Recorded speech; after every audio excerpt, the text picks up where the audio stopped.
The first presidential debate takes place this evening, and WBKB's Marisa McKay is here with campaign and a debate preview in this week's Choice 2012.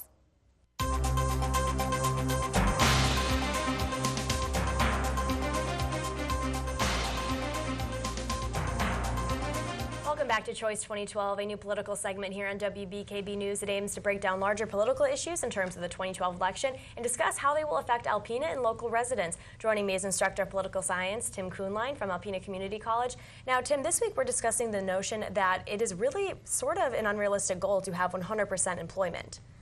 Yes, I mean, when we talk about the economy, jobs is foremost in everyone's mind. And, you know, we're at just under 9%, roughly 8% unemployment. It's a little higher in the state of Michigan. But 2% growth rates, which are not the robust growth rates that we would like, maybe 4 or 5%. But the fact of the matter is private sector employment is increasing, public sector employment is decreasing. It's not enough.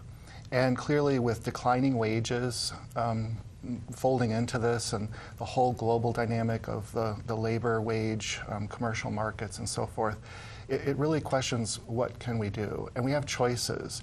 And candidates are offering different choices. Whose policies are going to minimize poverty prospects, whose policies are going to benefit the most, and whose policies are going to essentially innovate overall quality of life. I think that's the question in this election. I agree with you. And also, I mean, because we do have choices, watching the presidential debates and in the congressional debates also, it's a very important thing to do as citizens, to be informed. So tonight, October 3rd, is the first presidential debate. So Tim, obviously we don't know which issues will be discussed, but do you have an idea maybe of what voters should be paying attention to, given what we've already discussed? Well, I hope people watch the debates. They're very critical, but keep in mind this is one office, and the issues I think are the most important thing. If we can get past the superficial performance standards and so forth, and you know, in watching and hopefully Jim Lehr will get to these core issues to understand the differences of what these candidates are offering.